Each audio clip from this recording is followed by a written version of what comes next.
This is it. This is the gate installed. I know there's some fine-tuning adjustments to do still. These are wood 4x4s that I used. These are going to be swapped out for steel at some point.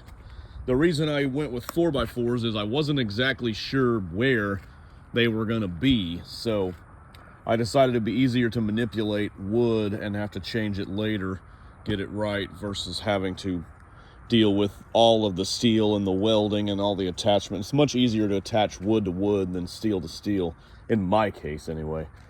The track, of course, everything is good. It's all mounted and the piers are all secured. These posts are all set. I went ahead and set one right here for the other side, and I tied it into the fence as well, so it's extra strong.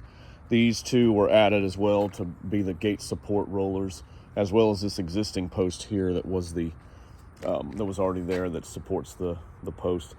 I have this is also very temporary, but just a small section of two little 2x4s to hold the gate secure when it's over here, as well as this little piece of steel it's like a wheel. It's like a mount for a caster wheel that I don't have anymore, that I just had laying in the scrap pile.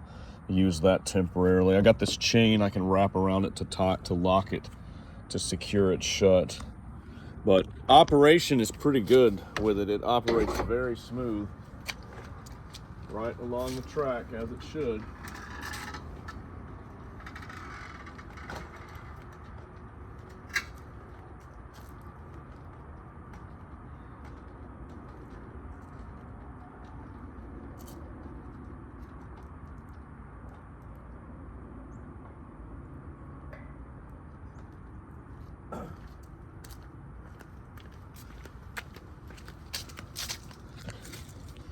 I've got to secure a couple more of these bolts down. For whatever reason, I was not able to drill into the concrete anymore past this point with my SDS, my 1/4-inch SDS bit. It would not go more than like this far in the ground, and I need to go about this far for my anchors. So I'm gonna have to figure something else to do in the middle here. On the end and on the end there and right here, everything is mounted. It's just this part here is a little bit loose. I've also got to get a final solution for this little gap right here. I just have a shim in the ground right here. That's mainly due to the fact that I wasn't able to get those holes drilled this week, so I just shimmed it up temporarily so that I could get the gate to roll across it.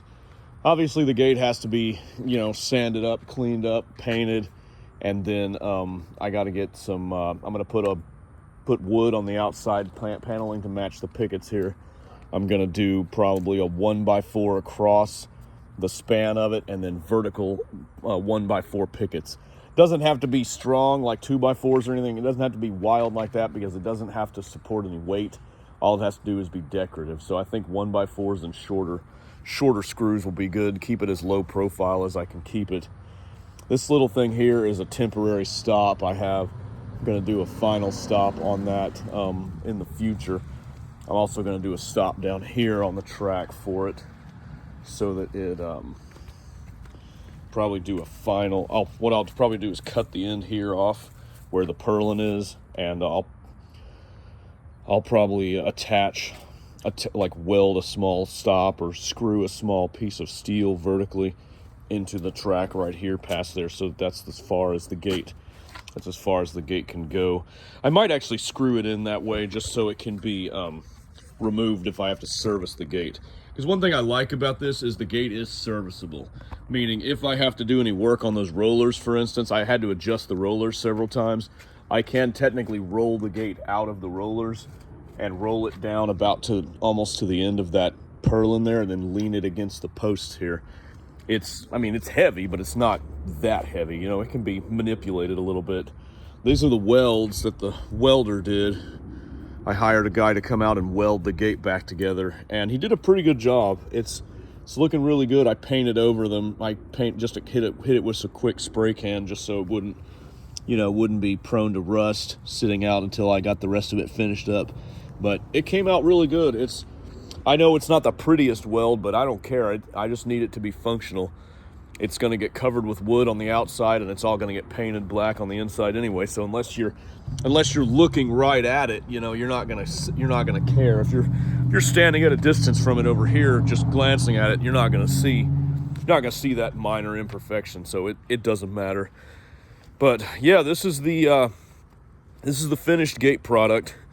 This is how it's going to be. Like I said, the steel.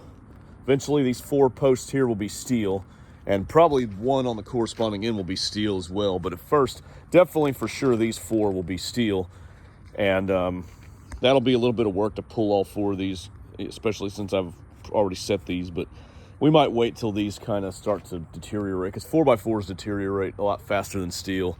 So once these start to kind of deteriorate, or once I get tired of them, I'll yank them 4 up and put some square 4x4 tubing posts in the ground, weld these up to those, since I have exactly my measurements of what I need it to be in place now. So I'll be able to know exactly how wide that needs to go, and then that'll be it.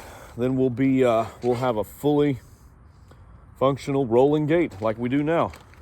It's been a long time coming. This has been a really long time coming, but it's great to have this. This is the gate that should have been on this fence from the get-go. The issues with it initially were due to cost and also ability. I thought I could make swing gates work here, but they never worked. They weren't ever going to work as long of a span as this is. This type of gate's the only way to do this. The only way to go.